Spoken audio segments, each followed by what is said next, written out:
Ada banyak juga anak muda itu mencoba untuk apa? Membanding-bandingkan dirinya dengan orang lain.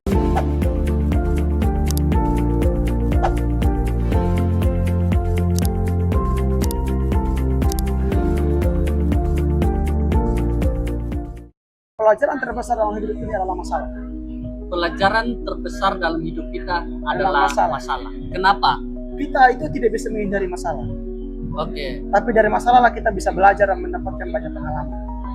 Jadi kita tidak bisa menghindari masalah, guys. Ya. Jadi memang ya selama ini juga kita udah banyak masalah ya. Tapi dari masalah itulah kita mendapatkan banyak inspirasi dan pelajaran-pelajaran hidup. Wow.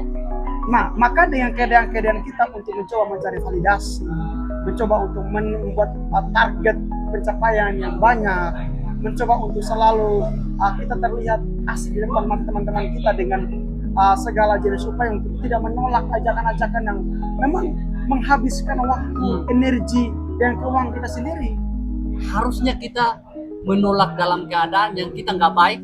Ya kita harusnya tidak memilih untuk mengatakan iya kan? Betul. Harusnya seperti itu. Betul. Nah, tetapi dengan tren-tren yang ada, banyak anak muda terjebak dalam situasional seperti itu. Nah, maka menurut saya kita kembali dengan versi diri kita sendiri. Itu yang asli lah ya, maksudnya Asli. Kayak ya kita duduk nongkrong sama orang, duduk ngobrol sama orang juga kayak kita nggak pakai ya kehidupan orang lain. Iya. Kita nggak pakai topeng orang lain lah. Betul. Jadi, kita pakai diri kita sendiri, kita apa adanya seperti ini dan ya ini yang versi terbaik kita. Oke. Kalau ditanya bagaimana supaya kita bisa menjadi diri kita sendiri, agar kita tidak lelah, kita tidak pusing, kita tidak mudah capek, stres, frustasi. Saya memberikan 3 hal. 3 hal apa saja nih? 3 hal penting yang mesti kita lakukan, tapi ini bertahap. Oke. Hal yang pertama adalah pikirkan dengan secara saksama apa sih yang menjadi kelebihan dari dirimu sendiri. Jadi untuk kita mengatasi keadaan yang kita lagi stres, kita ada di dalam burnout, nah apa sih yang menjadi kelebihan kita dan itu yang perlu dipacu. Dan apa menjadi kelemahan itu? Biarkan kita terima dengan keberadaan diri kita sendiri. Nah ini nih masalahnya, kadang-kala kan orang selalu merasa dia selalu kurang kan? Selalu punya kelemahan, insecure dengan dirinya sendiri. Bahkan jangan salah loh, ada banyak juga anak muda itu mencoba untuk apa? Membanding-bandingkan dirinya dengan orang lain. Nah itu kan orang lain, ya kita stres sendiri dong. Iya. Kita ada stres sendiri. Dia udah mulai naik mobil nih, dia kayak udah punya handphone baru nih. Jadi dia kayak mau juga seperti itu, banding-bandingin dirinya. Jadi merasa penghasilannya kurang. Akhirnya kita iri dalam. Iya. Habiskan energi kita hanya untuk itu. Menimbulkan iri hati sendiri dan ya kembalinya ke kita ya rugi kan. Kita ngerasa capek sendiri. Betul. Makanya saya bilang jangan malu dengan keadaan kita, jangan malu dengan keterbatasan kita, jangan malu dengan kelemahan kekurangan kita. Tapi biarkanlah kita berjalan dan menjalani hidup itu dengan versinya kita sendiri. Tidak perlu untuk dilihat asik sama orang lain, tapi biarkanlah diri sendiri itu menunjukkan apa adanya sebagai normalitinya diri kita sendiri. Itu versi terbaiknya kita. Betul. Jadi yang pertama tadi kita harus lihat kelebihan di dalam diri kita, apa yang harus kita perlu ya membuatnya makin berkembang lah menjadi lebih baik. Dan menerima segala kekurangan kita itu adalah salah satu tips yang membuat kita tidak mudah stres lah, tidak mudah capek menghadapi ya keadaan di hidup kita. Oke. Lalu yang kedua adalah menghargai waktunya kita. Menghargai waktunya kita. Jadi kita harusnya punya stres waktu sendiri untuk bagaimana supaya kita mengevaluasi diri kita sendiri, untuk kita memikirkan pekerjaan kita, lalu apakah tujuan kita sudah tercapai atau kita mengumpulkan energi buat diri kita sendiri. Nah, jadi tidak terkuras dalam hal-hal jangka panjang yang kita hanya mengikuti apa mau orang. Ya adanya kita menghabiskan energi, kita kelelahan sendiri. Betul ya. Maka dari itu, apalagi kita di kota-kota nih. Betul, apalagi kota-kota besar. Nah, maka dari itu kita mesti punya timing sendiri, punya waktu sendiri untuk kita itu berani untuk memikirkan apa sih yang harus kita lakukan, apa sih yang harus kita jalani, bagaimana kita bisa mencari hidup itu dengan versi yang lebih baik dari diri kita sendiri. Mungkin kita lihat kemarin itu lebih buruk. Nah, harusnya dari evaluasi kita dan waktu yang kita siapkan, kita bagaimana supaya menjadi lebih baik di hari esok. Oke, jadi quality time yourself. Yes, Jadi betul. kita harus punya quality time dengan diri kita sendiri, Betul. supaya ya kita jadinya tahu kan apa yang harus lebih kita prioritasin dalam diri kita kan. Betul. Kita lebih ya tidak terganggu dengan situasi-situasi yang ada, hiruk pikuk yang ada di sekeliling kita, ya semua kebisingan dunia yang sekarang kan. Betul. Oke. Lalu yang paling terakhir, Ini yang adalah terakhir. ini menarik nih.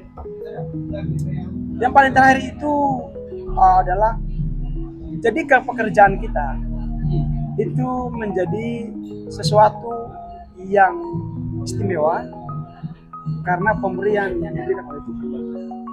Nah, ini yang seringkali orang salah nih. Karena Jadi kita itu. melakukan pekerjaan kita itu, kita lakukan itu seperti buat diri kita sendiri.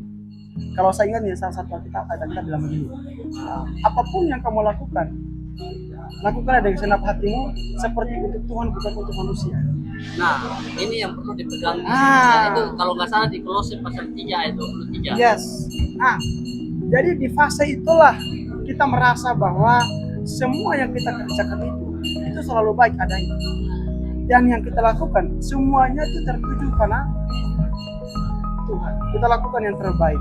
Nah, kalau kita sampai pada fase di mana kita melakukan yang terbaik seperti buat diri kita sendiri, itu tidak ada celah untuk kita itu overthinking. Tidak ada celah untuk kita itu frustasi, stres karena A, B, C, D dan sebagainya.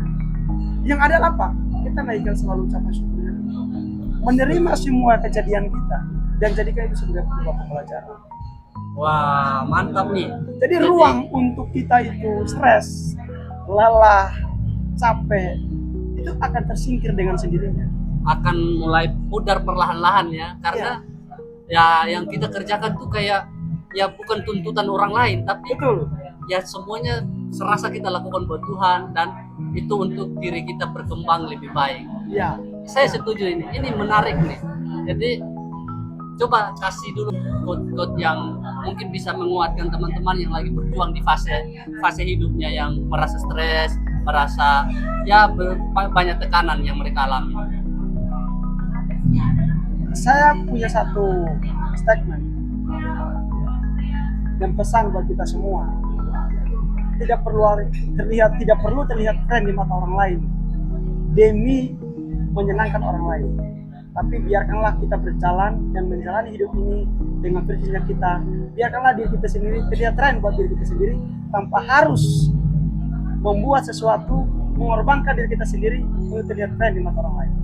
Wah, jadi intinya jangan hidup seperti ya untuk menyenangkan orang lain, tapi lakukanlah bagian yang terbaik dari dirimu untuk sesuatu yang baik dari dirimu. Ya, dan ingat satu hal, bahwa satu-satunya celah untuk kita itu mengalami burnout adalah kita biarkan keadaan kita itu